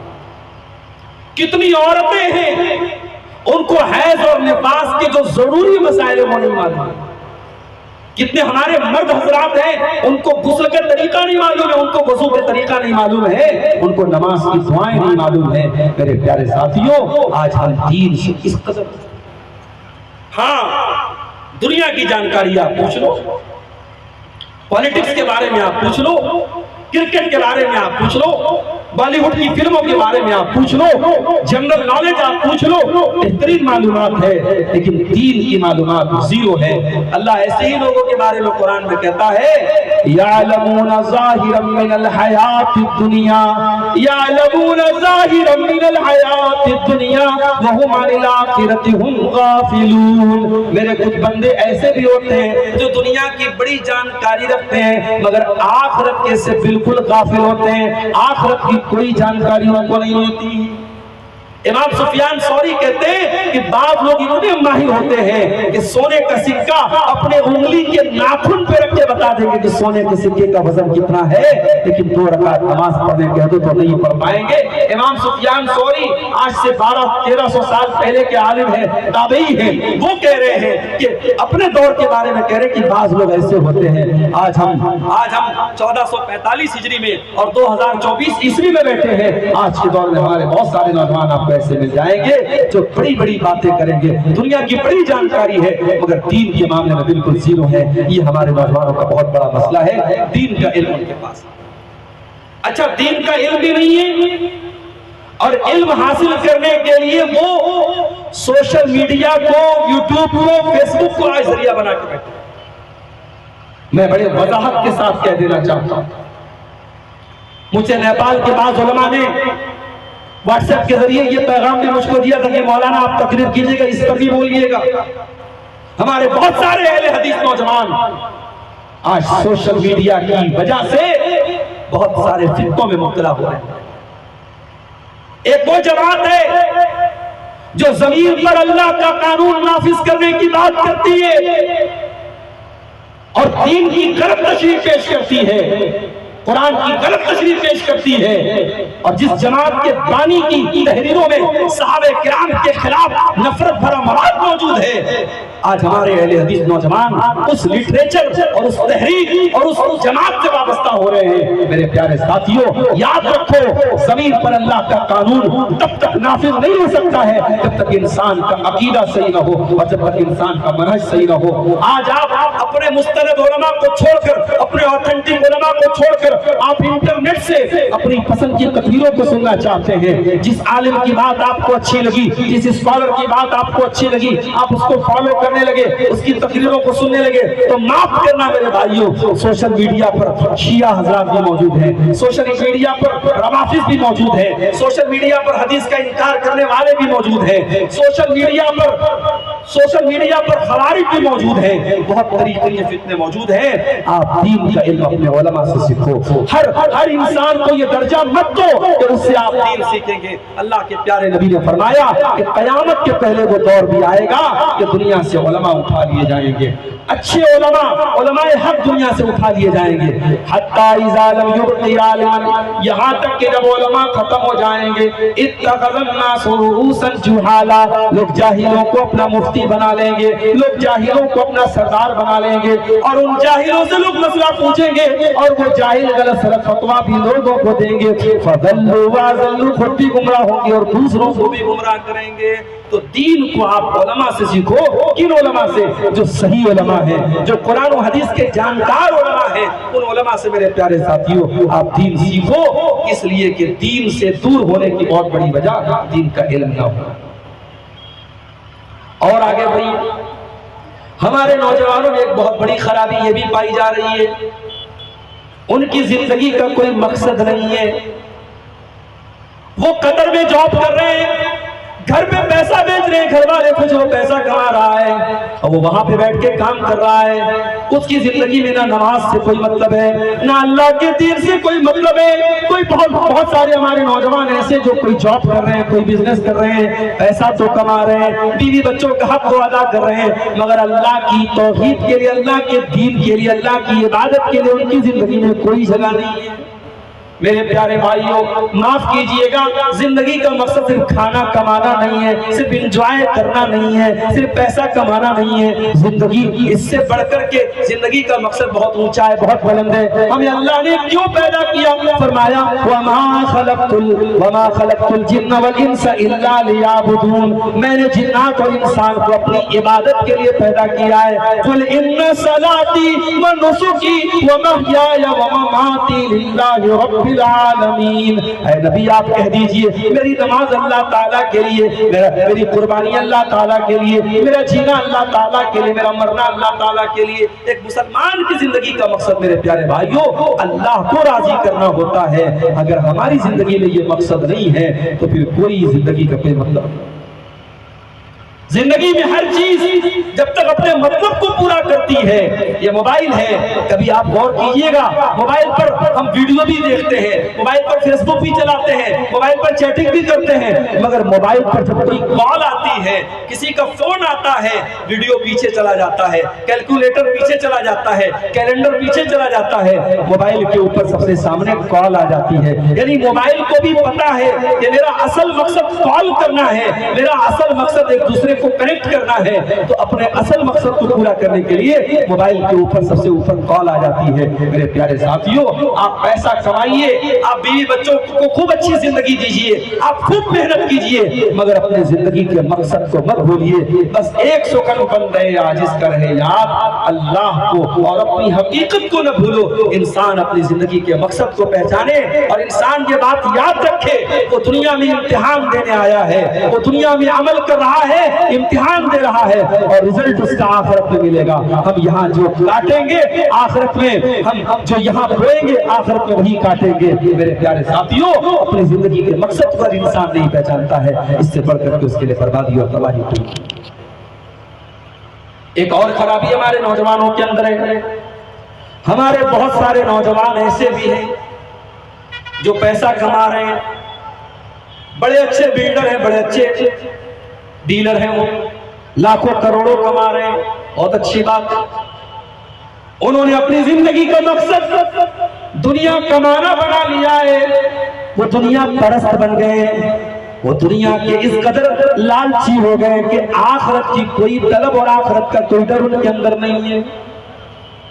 میرے پیارے ساتھیوں، یہ بات یاد رکھو، اسلام کے اندر دنیا کو کمانے کی اجازت دی گئی ہے، دنیا سے فائدہ اٹھانے کی اجازت دی گئی ہے، مگر اصل زندگی آخرت کو کہا گیا ہے بل تؤثرون الحیات الدنیا والآخرۃ خیر وابقی۔ میرے بندو، تم دنیا کی زندگی کو ترجیح دیتے ہو، جبکہ آخرت کی زندگی تو زیادہ بہتر اور زیادہ باقی رہنے والی ہے۔ جانتے ہو دنیا کی زندگی کی حقیقت کیا ہے؟ ہارون رشید ایک بہت بڑے خلیفہ گزرے ہیں، ہارون رشید ایک بہت بڑے بادشاہ گزرے ہیں، ان کے دور کے بہت بڑے عالم تھے علامہ ابن سماک رحمۃ اللہ علیہ۔ ایک مرتبہ ہارون رشید علامہ ابن سماک کے پاس جاتے ہیں اور ان سے کہتے ہیں کہ مجھے کوئی نصیحت کر دیجئے، مجھے کوئی دین کی اچھی بات بتا دیجئے۔ امام ابن سماک نے کہا، امیر المومنین یہ بتائیے، آپ کسی صحرا میں جا رہے ہیں، کسی ریگستان میں جا رہے ہیں، اور آپ کو بڑی زوروں کی پیاس لگی ہے، اس قدر پیاس لگی ہے کہ اگر پانی نہ ملا تو آپ کا دم نکل جائے گا، آپ مر جائیں گے۔ اور کوئی آدمی آتا ہے اور کہتا ہے کہ اے ہارون رشید، اگر تو اپنی آدھی بادشاہت مجھے دے دے تو میں ایک کٹورا پانی تجھے دینے کو تیار ہوں، میں تھوڑا سا پانی تجھے دینے کو تیار ہوں، شرط یہ ہے کہ تو اپنی آدھی حکومت مجھے دے دے۔ تو اے امیر المومنین آپ بتائیے کہ آپ کیا کریں گے؟ آپ اس کو اپنی آدھی حکومت دے دیں گے یا پیاس سے مر جائیں گے؟ ہارون رشید نے کہا، اے ابن سماک، اگر ایسی سچویشن آ گئی کہ پیاس سے میری جان نکل رہی ہے اور وہ آدمی پانی کے چند قطروں کے بدلے میں میری آدھی حکومت مانگ رہا ہے تو میں دے دوں گا، میں پانی لے کر کے پہلے اپنی پیاس کو بجھاؤں گا، اپنی جان بچاؤں گا۔ ابن سماک نے کہا کہ بہت اچھی بات ہے، اب ایک قدم آگے اور بڑھیے، پانی آپ نے پی لیا، پانی آپ کے پیٹ میں چلا گیا، اب آپ کا پیشاب رک گیا ہے، پیشاب نہیں ہو رہا ہے، آپ تکلیف میں درد سے تڑپ رہے ہیں مگر پیشاب نہیں نکل پا رہا ہے، پیشاب بند ہو گیا ہے۔ ایک دوسرا آدمی آپ کو ملتا ہے اور کہتا ہے کہ ہارون رشید، اگر تو آدھی حکومت مجھے دے دے تو میں تجھے ایسی دوا دے سکتا ہوں، میں ایسا علاج کر سکتا ہوں کہ تیرے بدن کا جو پیشاب رک گیا ہے، جو تجھے تکلیف سے تو تڑپ رہا ہے، جو تیرے بدن کے اندر یہ پانی رک گیا ہے، میں ایسا طریقہ اور ایسا علاج کر دوں گا کہ تیرا پیشاب باہر آ جائے گا۔ تو اے ہارون رشید، آپ کیا کریں گے؟ کیا آپ اپنی آدھی حکومت دے کر کے اس سے یہ علاج کروا لیں گے؟ ہارون رشید نے کہا، اگر ایسی سچویشن آ گئی، ایسی حالت اگر آ گئی تو میں اپنی آدھی حکومت اس کو دے دوں گا اور اپنا علاج کروا لوں گا، کیونکہ جب پیشاب انسان کا رک جاتا ہے اور انسان تکلیف میں ہوتا ہے تو اس کی جان کے لالے پڑ جاتے ہیں، وہ بہت بڑی مصیبت میں پڑ جاتا ہے، اور میں اپنی جان بچانے کے لیے قدم بھی اٹھانے کو تیار ہوں۔ ابن سماک نے کہا کہ اے امیر المومنین بس یہی میری نصیحت ہے کہ جس حکومت پر آپ کو اتنا ناز ہے، جس بادشاہ پر آپ کو اتنا ناز ہے، اس حکومت اور بادشاہ کی قیمت کیا ہے؟ پانی کے چند قطرے اور پیشاب کی چند بوندیں، پانی کے چند قطرے اور پیشاب کی چند بوندوں سے زیادہ آپ کی حکومت کی اوقات نہیں ہے، آپ کی بادشاہ کی حیثیت نہیں ہے۔ کبھی اپنی حکومت پر نہ اترائیے گا، کبھی اپنی بادشاہ پر گھمنڈ نہ کیجیے گا۔ او میرے پیارے بھائیو، آج ذرا غور کر کے دیکھ لو، دولت پر اترانے والے، حکومت پر اترانے والے، اپنی طاقت پر اترانے والے آج مرو مٹی کے نیچے دفن ہو گئے۔ میرے پیارے ساتھیو، قرآن بار بار ہمیں یہ سبق دیتا ہے وَمَا الْحَيَاةُ الدُّنْيَا إِلَّا مَتَاعُ الْغُرُورِ، یہ دنیا کی زندگی تو دھوکے کا سامان ہے، یہ بہت بڑی دھوکے باز دنیا ہے، یہ تمہیں دھوکہ دے کر کے چلی جائے گی۔ دھوکے باز دنیا ہے۔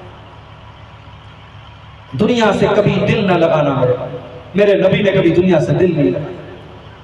میرے نبی اپنے آخری ٹائم میں انتقال سے کچھ دن پہلے منبر پہ چڑھتے اور خطبہ دیتے ہیں، سر پہ پٹی باندھے ہوئے ہیں، بیمار ہیں، کمزور ہیں، صحابہ سامنے بیٹھے ہیں، اللہ کے نبی خطبہ دیتے ہیں اور خطبے میں کیا کہتے ہیں؟ ان اللہ خیر عبدا بین ان یؤتیہ من زہرۃ الدنیا وبین ما عنده فاختار ما عنده۔ او لوگو، اللہ تعالیٰ اپنے بندے کو یہ آپشن دے رہا ہے، یہ اختیار دے رہا ہے، یہ چوائس دے رہا ہے کہ اے میرے بندے، تو چاہے تو دنیا کی چمک دمک لے لے، تو دنیا کی زندگی لے لے، دنیا کی دولت لے لے، اور چاہے تو میرے پاس آ جا، میں اپنی نعمتیں تجھ کو دے دوں۔ تو اللہ کے اس بندے نے اللہ کے پاس کی نعمتوں کو لے لیا اور دنیا کو ٹھکرا دیا، دنیا کو ٹھوکر مار دی۔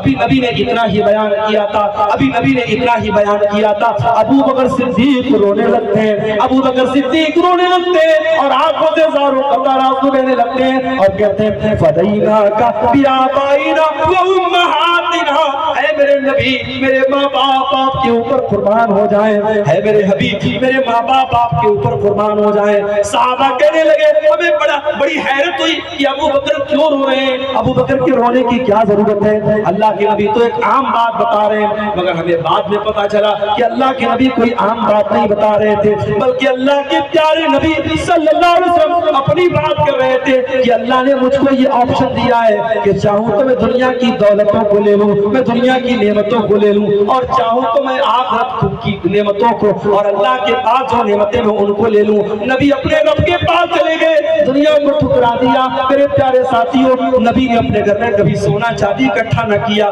کبھی بینک، کبھی دنیا کی دولت کبھی اکٹھا نہ کی، کبھی زمین و جائیداد نہ بنائی۔ میرے نبی کی سیرت تو ایسی تھی کہ شاعر کہتا ہے سلام اس پر کہ جس کے گھر میں چاندی تھی نہ سونا تھا، سلام اس پر کہ ٹوٹا بھوریا جس کا بچھونا تھا، سلام اس پر جو امت کے لیے راتوں کو روتا تھا، سلام اس پر جو فرش خاک پر جاڑے میں سوتا تھا۔ ہمارے نبی تو ایسے تھے، دنیا سے دل نہیں لگایا نبی، اور نبی کے صحابہ بھی ایسے تھے۔ نبی کے صحابہ نے بھی کبھی دنیا سے دل نہیں لگایا، کبھی دنیا پرست نہیں ہوئے، دنیا کے طلبگار نہیں ہوئے۔ دنیا نے انہوں نے دنیا کو ٹھوکر مار دی، دنیا نے ان کے گھروں کو دستک دی، انہوں نے دنیا کو ٹھوکر۔ ہشام بن عبد الملک کا دور ہے، حضرت عمر کے پوتے سالم بن عبداللہ مسجد حرام کے اندر خانہ کعبہ کا طواف کر رہے ہیں، اور اس دور کا بادشاہ ہشام بن عبد الملک داخل ہوتا ہے۔ لوگوں نے بتایا کہ یہ جو صاحب ہے یہ سالم بن عبداللہ ہیں، یہ حضرت عمر کے پوتے ہیں، یہ عبداللہ بن عمر کے بیٹے ہیں۔ ہشام بن عبد الملک آتا ہے اور کہتا ہے سلنی حاجتن، اے سالم بن عبداللہ، تم حضرت عمر کے پوتے ہو، تم بہت بڑی شخصیت ہو، اور میں اس دور کا بادشاہ ہوں، میں بادشاہ ہوں، میں خلیفہ ہوں۔ اے سالم، تم مجھ سے کوئی چیز مانگو، میں تم کو دینے کو تیار ہوں، تم کو کیا چاہیے تم مانگ لو۔ سالم کہتے ہیں اے خلیفہ وقت، اے امیر المومنین، المومنین یہ اللہ کا گھر ہے، یہ خانہ کعبہ ہے، یہ مسجد حرام ہے، مجھے شرم آ رہی ہے کہ میں اللہ کے گھر میں کسی اور سے کچھ مانگوں، یہاں میں آپ سے کچھ نہیں مانگ سکتا۔ سالم بن عبداللہ طواف کرنے لگے، ہشام بھی طواف کرنے لگا۔ طواف کرنے کے بعد جب حضرت سالم مسجد حرام سے باہر آئے، خانہ کعبہ کے پاس سے باہر نکلے، باہر حضرت سالم کا ہاتھ پکڑا ہشام بن عبد الملک نے اور کہا کہ اے سالم، اب تو تم مسجد حرام سے باہر آ چکے ہو، سلنی حاجتن، اب مجھ سے کوئی سوال کرو، اب مجھ سے کوئی چیز مانگو، میں آپ کو دینے کو تیار ہوں۔ سالم بن عبداللہ نے کہا یہ بتائیے کہ آپ میری کون سی ضرورت پوری کریں گے؟ ام من حوائج الدنیا ام من حوائج الآخرہ، آپ میری دنیا کی ضرورت پوری کریں گے یا آخرت کی ضرورت پوری کریں گے؟ ہشام بن عبد الملک نے کہا اے سالم، آخرت کی ضرورت تو کوئی بھی پوری نہیں کر سکتا ہے، میں دنیا ہی کی کوئی ضرورت آپ کی پوری کر سکتا ہوں۔ اگر آپ کو دنیا کا کوئی سامان چاہیے، کوئی چیز چاہیے، روپیہ پیسہ چاہیے، کپڑا لتا چاہیے، میں دنیا کا سامان آپ کو دینے کو تیار ہوں۔ سالم بن عبداللہ نے کیا پیارا جواب دیا، کہا کہ ما سألت الدنیا ممن یملکها فکیف اسألها ممن لا یملکها۔ اے ہشام بن عبد الملک، اے امیر المومنین، اے خلیفہ وقت، میں نے تو دنیا اس سے بھی نہیں مانگی جو دنیا کا مالک ہے، میں نے تو اس کے دربار میں بھی دنیا کا سوال نہ کیا، میں نے اس سے دنیا نہ مانگی، میں تجھ سے کیسے دنیا مانگ سکتا ہوں؟ تو دنیا کا مالک بھی نہیں ہے، جب دنیا کے مالک سے میں نے دنیا نہیں مانگی تو تجھ سے میں کیسے دنیا مانگ سکتا ہوں؟ میرے پیارے ساتھیوں، یہ ہمارے اسلاف تھے، یہ صحابہ کرام کی اولادیں تھی۔ ہم اور آپ اپنے گریبانوں میں جھانک کے دیکھیں، آج ہماری زندگی میں ہائے دنیا ہائے دنیا، ہم آخرت کی تیاری نہیں کرتے۔ گرمی کا موسم آیا، گھروں میں اے سی لگ گئی، کار میں اے سی لگ گئی، گھروں میں کولر لگ گیا، کوئی یہ کیوں نہیں سوچتا کہ قبر میں گرمی لگے گی، وہاں کیا انتظام ہوگا؟ کوئی یہ کیوں نہیں سوچتا 9 کروڑ 30 لاکھ میل کی دوری پر سورج ہے اور 40 اور 44 ڈگری پر جب پارا چڑھتا ہے تو ہم سے دھوپ برداشت نہیں ہوتی ہے، ہم سے گرمی برداشت نہیں ہوتی ہے۔ میں بنارس سے آیا، کار میں بیٹھا تھا، اے سی چالو کر کے میں سفر میں، جب تک اے سی نہیں چالو ہوئی سفر میں رہا تو سکون ہمیں نہیں ملتا۔ آج ہم دنیا میں بغیر اے سی کی زندگی نہیں گزارتے، بغیر ٹھنڈک کے ہم رہ نہیں سکتے گرمی کے موسم میں۔ میرے پیارے ساتھیوں، جب یہ سورج 1 میل کی دوری پر ہوگا، جب پسینے سے لوگ بے حال ہوں گے، جب گرمی سے بے حال ہوں گے، اس دن ہم گرمی سے کیسے بچیں گے؟ میرے پیارے ساتھیوں، اس کی کوئی چنتا کیوں نہیں کرتا، اس کی کوئی فکر کیوں نہیں کرتا، اس گرمی سے بچنے کے لیے کوئی انتظام کیوں نہیں کرتا؟ میرے پیارے ساتھیوں، آج ہمارے نوجوان دنیا کے بارے میں سوچتے ہیں مگر آخرت سے بے خبر۔ اور آگے بڑھیے، ہمارے نوجوانوں میں ایک بہت بڑی برائی زناکاری کی شکل میں بھی پنپ رہی ہے، اور میں بڑی ذمہ داری کے ساتھ بات کر رہا ہوں۔ آج انڈیا کے بہت سارے لوگ نیپال کے کاٹمنڈو آتے ہیں اور باقاعدہ بعض لوگوں کے بارے میں تصدیق کے ساتھ مجھے معلوم ہوا کہ وہ بدکاری اور زناکاری کرنے کے لیے کاٹمنڈو آتے ہیں۔ غور کرو میرے پیارے بھائیوں، انسان ایک گناہ کرنے کے لیے ایک ملک سے دوسرے ملک کا سفر کر رہا ہے، اور جس چیز کو اللہ نے اتنا بڑا گناہ قرار دیا، جس گناہ کے بارے میں اللہ نے قرآن میں یہ نہیں فرمایا کہ تم زنا مت کرو، فرمایا وَلَا تَقْرَبُوا الزِّنَا، تم زناکاری کے قریب بھی نہ جانا، إِنَّهُ كَانَ فَاحِشَةً وَسَاءَ سَبِيلًا، یہ بہت گندا کام اور بہت برا راستہ ہے۔ جس زنا کی سزا اتنی کٹھور رکھی گئی کہ اگر کنوارا کوئی لڑکا اور کنواری کوئی لڑکی اگر زنا کرے تو اسلام کہتا ہے الزانیۃ والزانی فاجلدوا کل واحد منہما 100 جلدہ، زناکار کو، زنا کرنے والے کو اور زنا کرنے والی کو 100 کوڑے مارو۔ اور جب یہ سزا دی جائے تو قرآن یہ بھی کہتا ہے وَلْيَشْهَدْ عَذَابَهُمَا طَائِفَةٌ مِّنَ الْمُؤْمِنِينَ، جب زنا کار کو سزا دی جائے تو پبلک کے سامنے دی جائے، لوگوں کے سامنے دی جائے، تاکہ لوگوں کو پتا چلے کہ زنا کتنا بڑا گناہ ہے۔ اور اگر کوئی شادی شدہ انسان زنا کرے تو اس کی سزا کیا ہے؟ اس کو پتھروں سے مار مار کے ختم کر دینا ہے۔ اتنی کٹھور سزا رکھی۔ آج وہ زناکاری عام ہو رہی ہے، اور ہم شاید 10-15 سالوں کے بعد جب سوشل میڈیا کا استعمال اور زیادہ ہونے لگے گا اور موبائل سے اور سوشل میڈیا سے لڑکے لڑکیاں ایک دوسرے سے تعلق اور زیادہ قائم کرنے لگیں گے، تب شاید ہم اس دور میں بھی پہنچ جائیں گے جب ہمارے پڑوس کے بارے میں، ہمارے محلے کے کسی انسان کے بارے میں ہم کو پتہ چلے گا کہ اس نے زنا کیا ہے تو ہم اس کو بڑے ہلکے میں لیں گے، چلو یار کیا ہو گیا، سب لوگ کر رہے ہیں، اس نے کر لیا۔ وہ اسٹیج اور وہ دور اور وہ حالات بھی میرے بھائیو آ رہے ہیں۔ اللہ کے پیارے نبی فرماتے ہیں لَيَكُونَنَّ أَقْوَامٌ فِي أُمَّتِي، میری امت کے اندر ایسے لوگ بھی پیدا ہوں گے يَسْتَحِلُّونَ الْحِرَا وَالْحَرِيرَ، جو زنا کو حلال کر لیں گے، جو زناکاری کو حلال کر لیں گے اور ریشم کو حلال کر لیں گے۔ اور اتنا ہی نہیں، آپ نے فرمایا يُوزَفُ عَلَىٰ رُؤُوسِهِمْ بِالْمَعَازِفِ، ان کے سروں کے اوپر ناچنے گانے والیاں ناچیں گی، ان کے سر کے اوپر گانے والیاں گائیں گی، ناچنے والیاں ناچیں گی۔ اللہ کے نبی نے فرمایا یکسف اللہ بہم الارض، ایسے لوگوں کو اللہ تعالیٰ زمین میں دھسا دے گا اور ان کو سور اور بندر بنا دے گا۔ جس دور میں زناکاری اتنی عام ہو جائے گی، اللہ تبارک و تعالیٰ اس دور میں لوگوں کو زمین میں دھسائے گا اور لوگوں کو سور اور بندر بنا دے گا۔ اور مسند ابن ابی شیبہ کی ایک صحیح روایت یہ الفاظ موجود ہیں لا تقوم الساعة حتى يتسافد الناس في الطريق تسافد الحمیر، قیامت اس وقت تک نہیں آئے گی جب تک لوگ راستوں میں کھلے عام جانوروں کی طرح زناکاری نہیں کرنے لگیں گے۔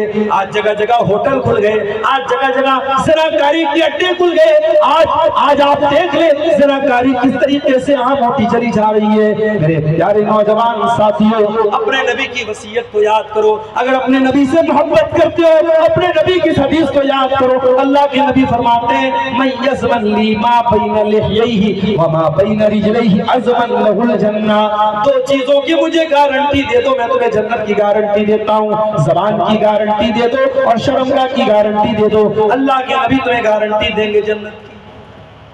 میری ماں اور بہنوں، اپنے گھروں کو اس برائی سے بچا دو۔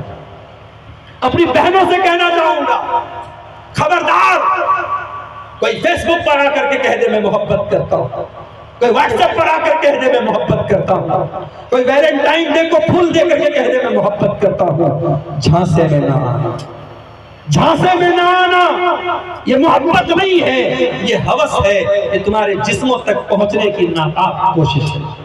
محبت تو وہ کرتا ہے جو چار لوگوں کے سامنے تم سے نکاح کرتا ہے، تمہارے ماں باپ کی مرضی سے تم سے نکاح کرتا ہے اور بڑے فخر کے ساتھ اور بڑی خوشی کے ساتھ کہتا ہے کہ ہاں میں نے اس لڑکی کو اپنے نکاح میں قبول کیا، جو زندگی بھر تمہارے نخرے اٹھاتا ہے، محبت وہ کرتا ہے۔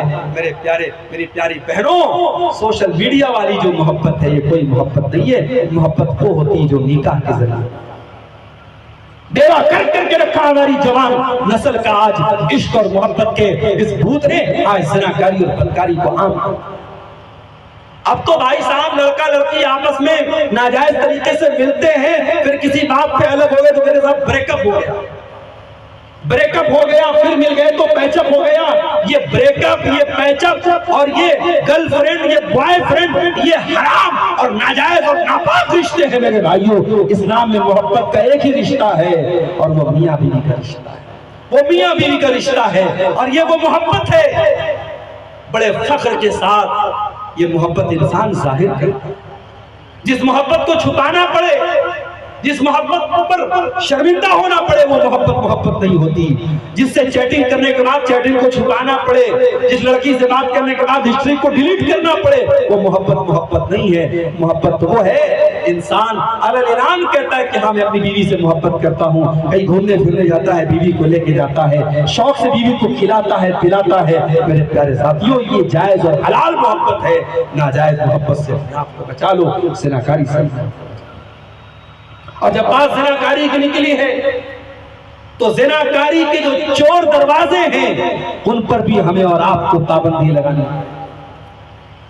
بعض گھروں میں لڑکی گھر سے نکلتی ہے نقاب میں نکلتی ہے، اور نقاب بھی کوئی ایسا ویسا نہیں، سر سے پیر تک نقاب، ہاتھوں ہاتھوں میں دستانہ، پیر میں موزہ، مکمل نقاب میں نکلتی ہے، لڑکی باہر نکلتی ہے، کسی غیر مسلم کے ساتھ، کسی کافر کے ساتھ بائک پر گھوم رہی ہے، کار میں گھوم رہی ہے، پتہ یہ چلا نقاب تو ہے، پردہ تو ہے، مگر شرم و حیا نہیں ہے۔ میری بہنوں، پردہ کرنا یہ ضروری ہے، مگر پردے کے ساتھ ساتھ شرم و حیا کا ہونا بھی ضروری ہے، صحیح تربیت کا ہونا بھی ضروری ہے۔ اگر ایک لڑکا اور لڑکی کے اندر اگر شرم و حیا نہیں ہے تو لڑکی پردے میں بھی نکلے گی، سر سے پیر تک نقاب میں بھی ہوگی، اور تب بھی وہ غلط کام کرے گی اور زناکاری اور بدکاری کرے گی۔ اس لیے شرم و حیا اپنے اندر پیدا کرو۔ اللہ کے نبی فرماتے ہیں الحیاء والایمان قرنا جمیعا، حیا اور ایمان کا بڑا گہرا رشتہ ہے، جہاں حیا ہوتی ہے وہاں ایمان ہوتا ہے، اور جہاں ایمان ہوتی ہے وہاں ایمان ہوتا ہے وہاں حیا۔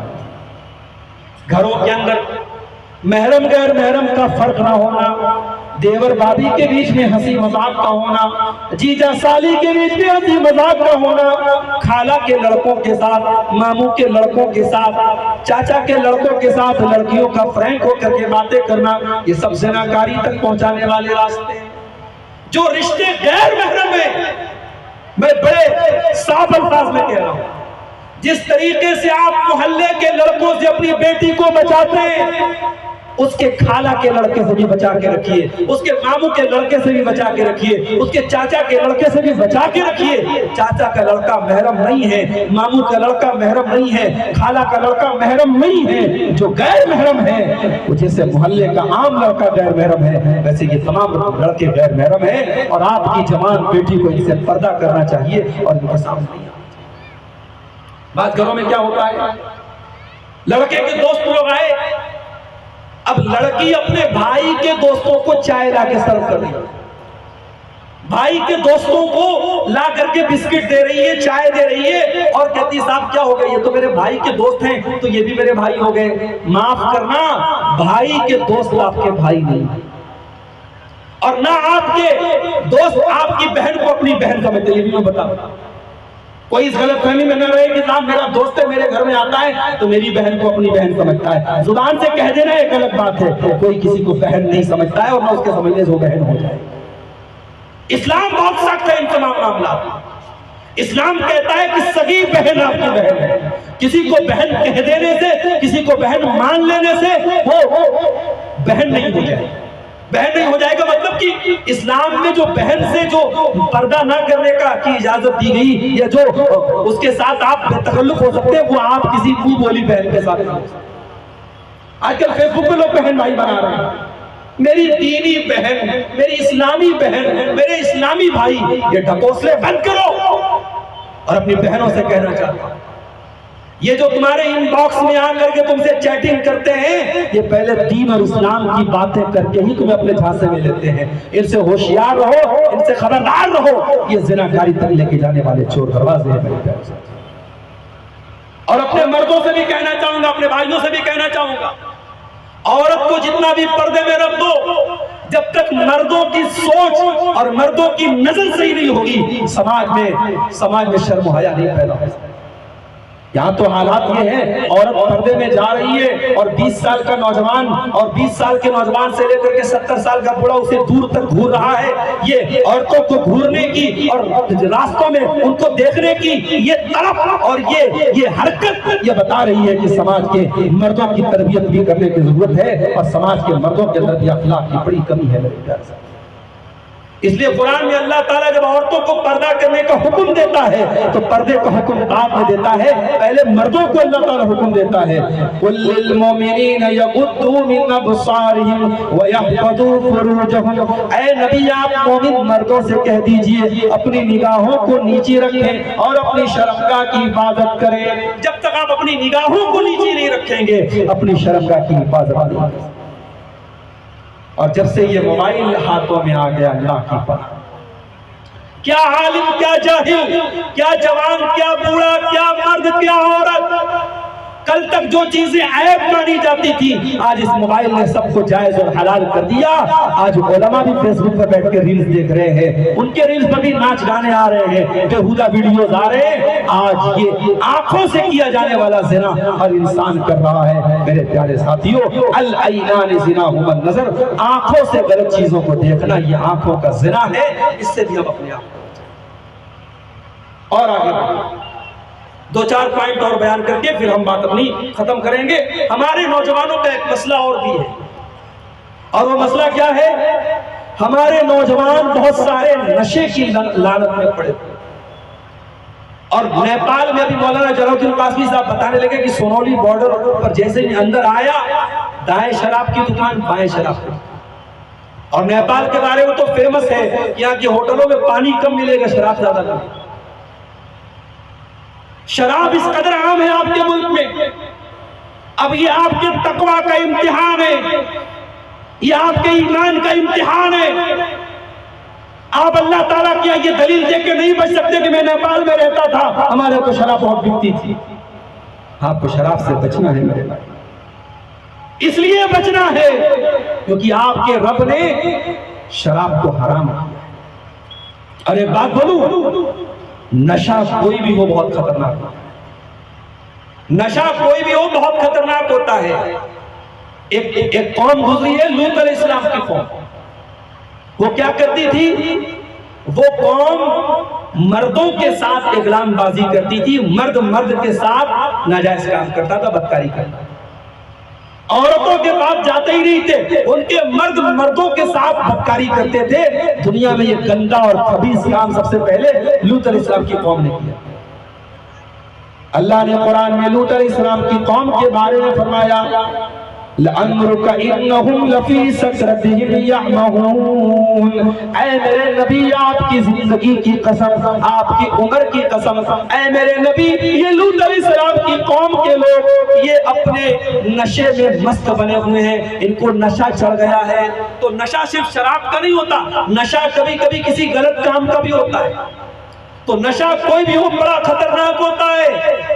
اور شراب کا نشہ تو اتنا خطرناک ہے کہ جب اللہ نے شراب کو حرام کیا تو اگر اللہ چاہتا تو اتنا بول دیتا شراب حرام ہے بچو, لیکن اللہ نے کیا کہا, یا ایھا الذین آمنوا انما الخمر والمیسر والانصاب والازلام رجس من عمل الشیطان. اے ایمان والو, شراب, جوا اور غیر اللہ کے آستانے اور پانسے کے قسمت کا حال معلوم کرنے والے پانسے کے تیر, یہ چاروں چیزیں اللہ نے فرمایا رجسن, یہ گندے کام ہیں, من عمل الشیطان, شیطان کے کام ہیں. فاجتنبوہ, ان سے بچو, لعلکم تفلحون, تم کبھی کامیاب ہو سکتے ہو. انما یرید الشیطان ان یوقع بینکم العداوۃ والبغضاء فی الخمر والمیسر ویصدکم عن ذکر اللہ وعن الصلاۃ. اے ایمان والو, شیطان تمہیں شراب کے ذریعے تمہیں لڑانا چاہتا ہے, تمہیں جوئے کے ذریعے لڑانا چاہتا ہے. تم شراب پیو گے تو لڑائی کرو گے, تم جوا کھیلو گے تو لڑائی کرو گے. اور شراب اور جوا تمہیں اللہ کے ذکر سے روکتا ہے اور نماز سے روکتا ہے. کتنے ریپ ہو رہے ہیں اسی شراب کے نشے کی حالت. 5 سال کی 6 سال کی بچیوں کے ساتھ ریپ ہو رہے ہیں شراب کے نشے کی حالت. کتنے ایکسیڈنٹ ہو رہے ہیں شراب کے نشے کی حالت. میرے پیارے ساتھیوں, انتظار مت کیجئے کہ آپ کے ملک کا قانون آپ کو سزا دے. اللہ کی سزا سے ڈریے, اللہ کے قانون سے ڈریے. ہمارے انڈیا میں گٹکھا بکتا ہے, گٹکھا کے پیکٹ پہ خطرناک پھیپھڑے کی تصویر بنی رہتی ہے, اور اس گٹکھا کے پیکٹ پہ لکھا رہتا ہے ٹوبیکو کازز کینسر, تمباکو سے کینسر ہوتا ہے. اور ممبئی کے کینسر ہاسپٹل میں جا کے دیکھ لو, کینسر کے جو مریض آتے بہت بڑی تعداد میں ایسے آتے ہیں جو سگریٹ پیتے تھے, جو کھینی کھاتے تھے, جو گٹکا کھاتے تھے, وہ کینسر کے مریض ہیں. ابھی ایک بھائی نے ہم کو بتایا کہ مولانا ذرا اس پہ بولیے گا آپ, ہمارے یہاں بعض بڑی عمر کی عورتیں بھی آج تمباکو نوشی کر رہی ہیں, عورتیں بھی تمباکو کھا رہی ہیں. معاف کرنا میری ماں اور بہنوں, ایک عورت, بہت ساری برائیاں ایسی ہوتی جو مرد حضرات تو کرتے مگر عورت کے دامن اس سے بچا رہتا ہے. نشہ عام طور سے مرد حضرات تو کرتے ہیں، عورت کا دامن اس سے بچا رہتا ہے۔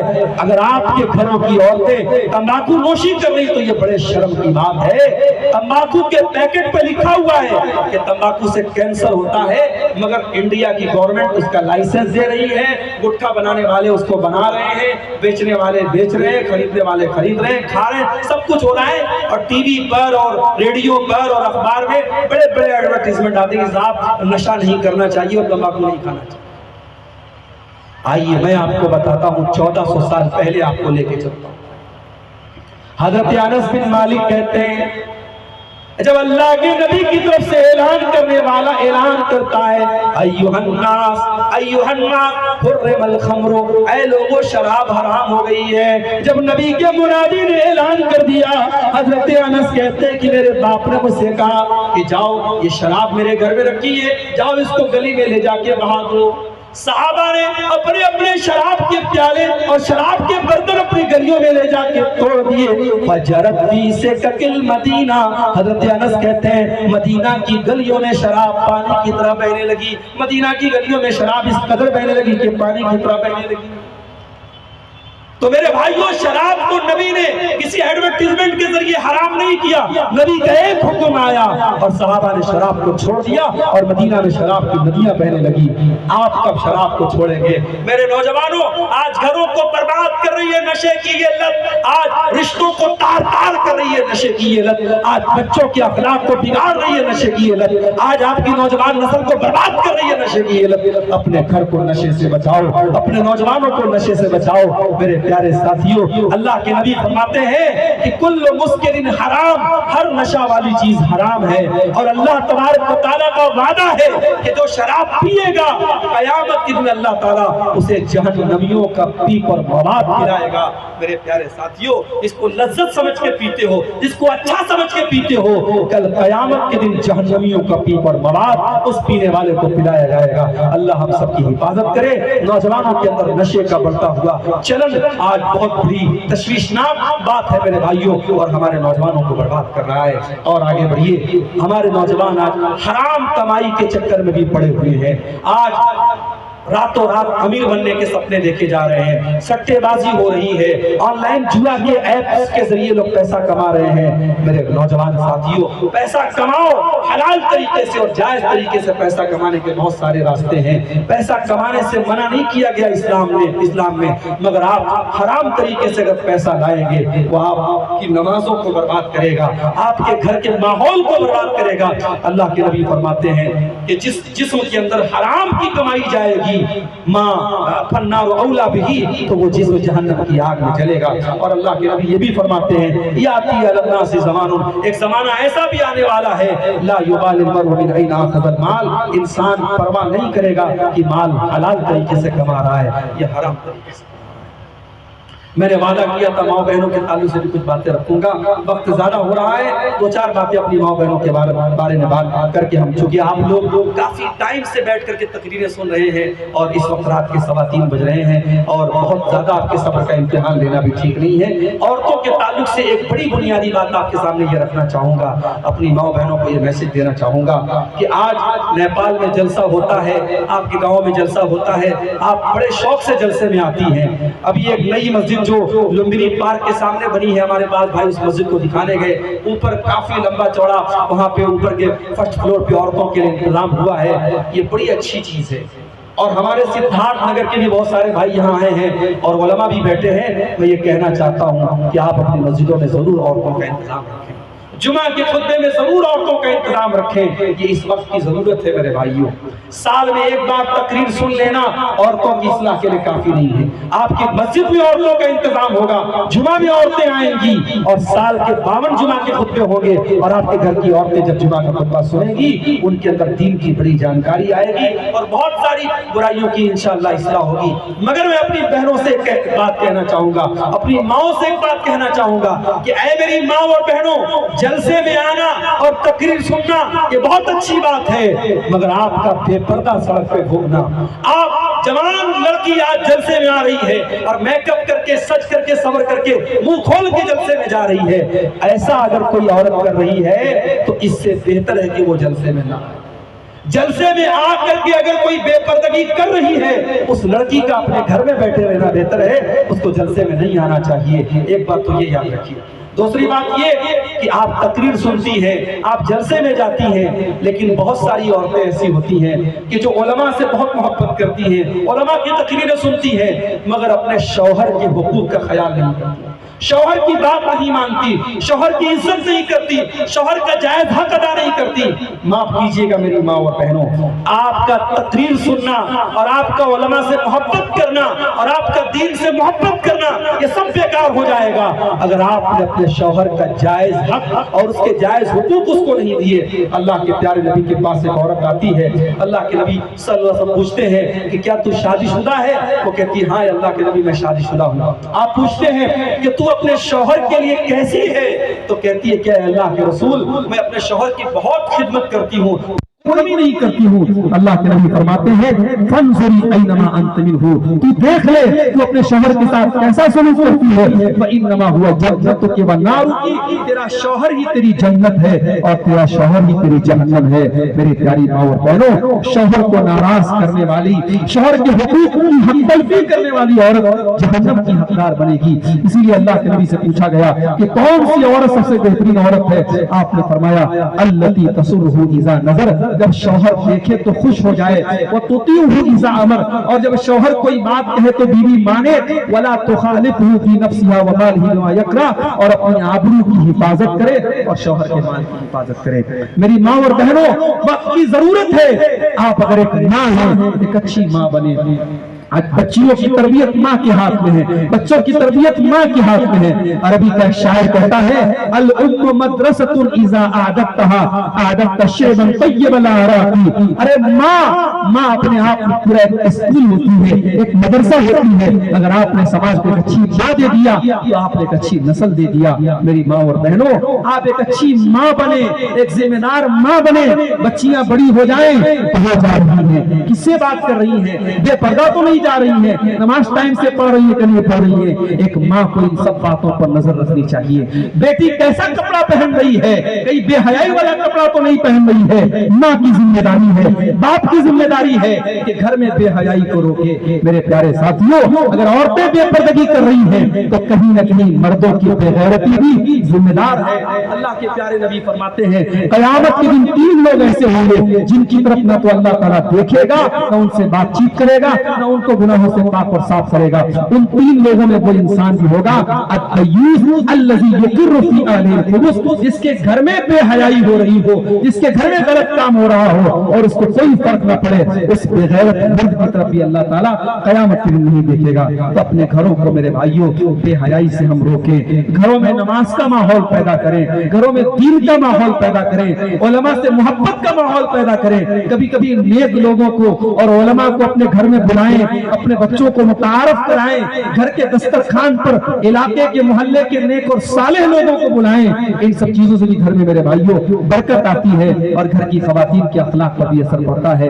یہ بہت ساری باتیں میں نے اس موضوع پر رکھی ہیں، ہمارے نوجوانوں کی اصلاح کے تعلق سے اور ہماری ماں بہنوں کی اصلاح کے تعلق سے یہ چند باتیں رکھی گئی ہیں۔ ہم دعا کرتے ہیں رب العالمین آج کے اس پروگرام میں ہم سب کے آنے کو، ہمارے جمع ہونے کو، سننے سنانے کو اے اللہ تو قبول فرما لے۔